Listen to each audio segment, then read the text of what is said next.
This is the Sri Lanka Broadcasting Corporation.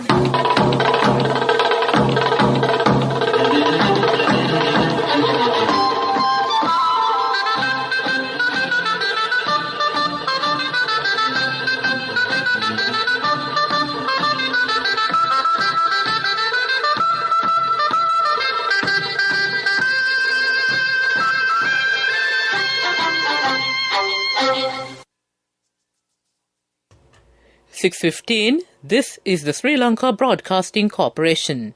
News edited by Dulmin Samarasinghe and read by Chandima Veerakon. Headlines.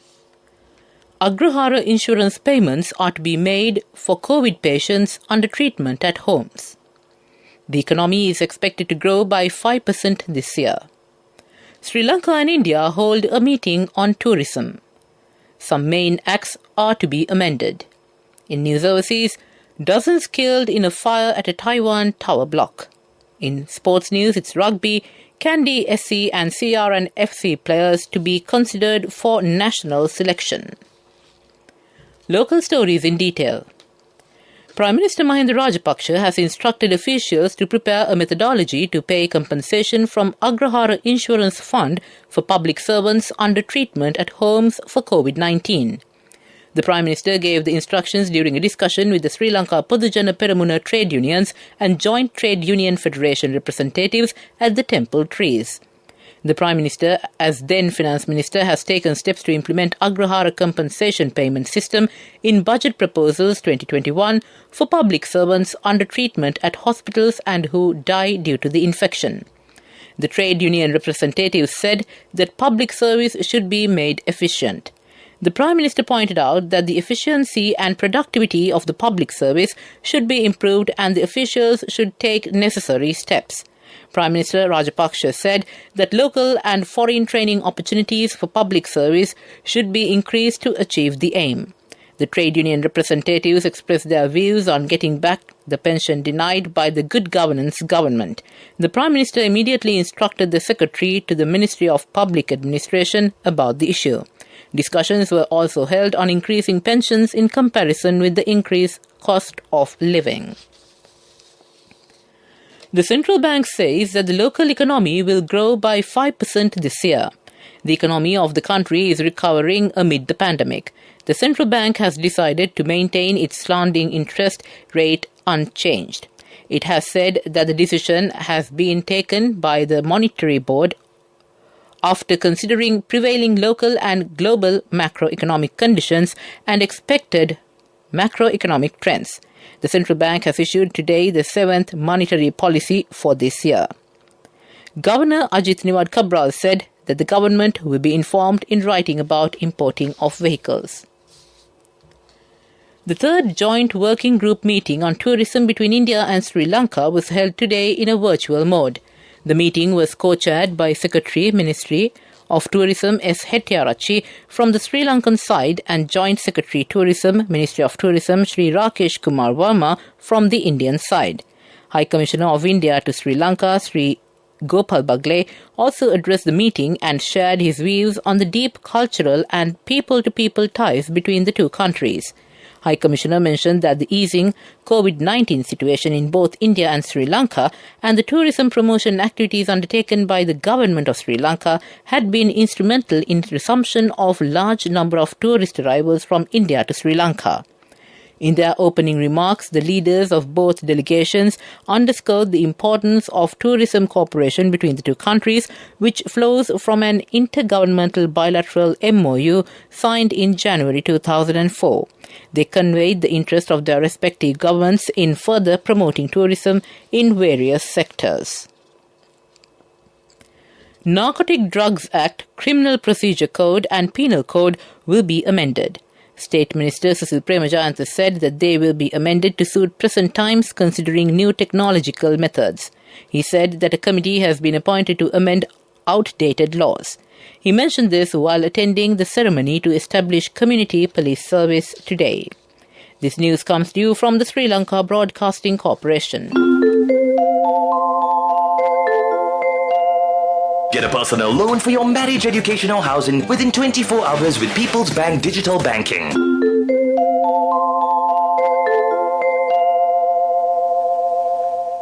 Continuing with local stories, 2 Iranian nationals under custody at Colombo remand prison have died after drinking a disinfectant liquid. Prison's media spokesman Chandaneka Nayaka said that 12 Iranian nationals at the remand prison have drunk the liquid. The other 10 have been admitted to the prison hospital for treatment. They have been remanded in connection with drug offences. Commander of the Navy, Vice Admiral Nishanta Ulugetana declared open the newly built 4-storied multi-purpose building at Navy General Hospital, Valisara today. The first floor of the 4-story building is reserved for storage facilities, the second floor for the administration of the hospital, and the third and fourth floors for the training of naval nursing staff. The 4 officials of Satosa and the businessmen who were arrested in connection with the recent garlic scam have been granted bail. They were given bail when the case was called before the Wattala Magistrates Court this morning. MP Rishad Badiuddin, who was in remand custody after being arrested under the Prevention of Terrorism Act, has been granted bail by courts over 2 cases filed against him. The Fourth Magistrates Court has ordered to release the former minister on bail with regard to the case filed against him in connection with the Easter Sunday terror attacks. Meanwhile, the Colombo Chief Magistrate has also granted bail to MP Badiuddin in connection with the case filed over the death of a 16-year-old domestic worker employed at his residence. To conclude the local news, the headlines again. Agrahara insurance payments are to be made for COVID patients under treatment at homes. The economy is expected to grow by 5% this year. Sri Lanka and India hold a meeting on tourism. Some main acts are to be amended. That ends the local news. Get a personal loan for your marriage, education or housing within 24 hours with People's Bank Digital Banking. People's Bank Digital Banking, your ultimate convenience. A mother knows the pain of each member of the family. Siddhalepa, the trusted relief for aches and pains. An effective therapy for relief from cold, sneezing, flu, headaches, swelling due to toothaches, rheumatic, discomforts, and muscular aches and pains. Siddhalepa, the Vidya Mahatmya in every home. The main news story is brought to you by Siddhalepa Vidya Mahatmya. And on the main news story, according to the epidemiology unit's data, Sri Lanka has fully vaccinated 85% of its population aged above 20 years. This is 67.2% of the total population. Data showed that nearly 99% of country's population over the age of 20 has been inoculated with at least 1 dose of a COVID-19 vaccine. The number of people fully vaccinated against COVID-19 in Sri Lanka now stands at 12,613,749. That ends the main news story. The main news story was brought to you by Siddhalepa Vidya Mahatmya. Brush your teeth twice a day for healthy teeth and gums. Supiriviki and Kakulu, your trusted brands in oral care for many years. Supiriviki Ayurvedic toothpaste for adults. Kakulu Ayurvedic toothpaste for kids. 9 Ayurvedic ingredients of Supiriviki will protect your teeth and strengthen your gums. Supiriviki and Kakulu, products from Siddhalepa. And now in Watchlight. Taking a look at Watchlight, the Director General of the Telecommunications Regulatory Commission says legal approval has been granted for subscribers to obtain number portability service among telecom service providers in Sri Lanka. Mobile number portability is a facility that allows mobile subscribers to retain their mobile numbers when switching from one service provider to the other. That ends Watchlight. World News. Headlines of the world news. Dozens killed in a fire at a Taiwan tower block. Carbon emissions from rich countries rise rapidly in 2021. China's key price measure rises at fastest rate ever. At least 24 people have been killed and dozens more seriously injured in a fire at a 13-story tower block in southern Taiwan. The local fire department said a residential and commercial building in the city of Kaohsiung caught fire in the early hours of Thursday morning. It took firefighters more than 4 hours to extinguish the blaze. The fire department told media that 79 people had been taken to hospital, including 14 in a serious condition. According to a new study, carbon emissions are rebounding strongly and are rising across the world's 20 richest nations. The Climate Transparency Report says that carbon dioxide will go up by 4% across the G20 group this year, having dropped 6% in 2020 due to the pandemic.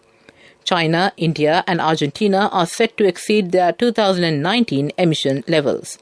The authors say that the continued use of fossil fuels is undermining efforts to rein in temperatures. China's factory gate prices, a measure of what manufacturers charge wholesalers for products, grew at the fastest rate on record last month. The soaring cost of goods comes as Chinese companies face power cuts and surging commodity prices. China is the world's biggest exporter, and so price rises could affect other countries. Firms globally are grappling with supply issues as economies emerge from the pandemic. To end the world news, the headlines again. Dozens killed in a fire at a Taiwan tower block. Carbon emissions from rich countries rise rapidly in 2021. China's key price measure rises at fastest rate ever. That ends the world news. And now in development news. A new special textile production zone of 400 acres capable of bringing economic and social benefits to the country was approved by the Committee on Public Finance, chaired by MP Anura Priyadarshana on Monday. The special textile production zone in Iravur area of Batikla district is for local and foreign textile manufacturers under the Strategic Development Act. That ends development news. Sports news. And in sports news, it's rugby, Formula 1 and football news. In rugby, Ministry of Sports and Sri Lanka Rugby have agreed to provide an opportunity for players from Kandy SC and CRNFC to be considered for national selection, despite earlier informing them that they could not participate in the Club Sevens organised by Police Sports Club at the end of this month. They have decided that CR and Kandy national squad players will be included to the final selected pool from the Police, SC and Tri-Forces rugby tournament on October 30th and 31st, subject to selected players going through a condition test. And in Formula 1 news, Williams have committed themselves to becoming climate positive by 2030 as part of a new sustainability strategy from the Formula 1 team. And Williams have become the first F1 team to sign up to the United Nations Sports for Climate Action Framework. Climate positive means an organization is removing more carbon from the atmosphere than it is producing. And in news on football, the Football Association is set to learn if England has to play any home games behind closed doors as a result of the unrest at Wembley Stadium during the European Championship final. UEFA are due to hold their disciplinary hearing on Monday, with a verdict likely to be released within 24 hours of the tribunal concluding. Fans fought with stewards and police as they attempted to break into Wembley for the event on 11th July. That ends sports news. Cash through NSB globally and win wonderful gifts locally. Will you be the lucky winner of the NSB Golden Jubilee? 50 gold sovereigns for the top prize winner of the NSB Golden Jubilee. Scooters for the 10 second prize winners. iPhones for the 10 third prize winners. Mountain bikes for the 29 fourth prize winners. From October 1st, 2021 to September 30th, 2022. Remit a minimum of $100 or an equivalent amount in any foreign currency through NSB U-Trust for 6 months consecutively. Send more money and increase the chances of winning. Business news. Sponsored by National Savings Bank. The safest place for your money. Ceylon Hotels Maldives Private Limited, a unit of Sanjeev Gardner-controlled Ceylon Hotels Corporation, has decided to divest its 50% stake in the joint venture resort project located on the island of Ambara in Vavu Atoll in the Maldives for $4.49 million. Vavu Atoll is consistently rated as one of the top 10 diving spots in the Maldives. That ends business news. Business News. Sponsored by National Savings Bank, the safest place for your money. Cash through NSB globally and win wonderful gifts locally. Will you be the lucky winner of the NSB Golden Jubilee? 50 Go sovereigns for the top prize winner of the NSB Golden Jubilee. Scooters for the 10 second prize winners. iPhones for the 10 third prize winners. Mountain bikes for the 29 fourth prize winners. Moving on to economic news, the Monetary Board of the Central Bank of Sri Lanka, at its meeting held on Wednesday, decided to maintain the standing deposit facility rate and the standing lending facility rate of the central bank at their current levels of 5% and 6% respectively. The board has arrived at this decision after carefully considering the macroeconomic conditions and expected developments on the domestic and global fronts. That ends economic news. Weather report. And finally, we take a look at the weather report. The Met Department says showers or thunder showers will occur at times in western, Sabaragamuwa, central and northwestern provinces and in Galle and Matra districts. Showers or thunder showers may occur at a few places in Nuwa province and in Ampara and Batiklo districts during the night. Wind speed can be increased up to 60 km per hour at times in the western slope of Central Hills, northern, north central, northwestern and southern provinces and in Trincomalee district. That ends the weather report. And to conclude this bulletin of news, the headlines again. Agrahara insurance payments are to be made for COVID patients under treatment at homes. The economy is expected to grow by 5% this year. Sri Lanka and India hold a meeting on tourism. Some main acts are to be amended. In news overseas, dozens killed in a fire at a Taiwan tower block. In sports news, Kandy SC and CRN FC players to be considered for national selection. With that, we conclude this bulletin of news from the Sri Lanka Broadcasting Corporation.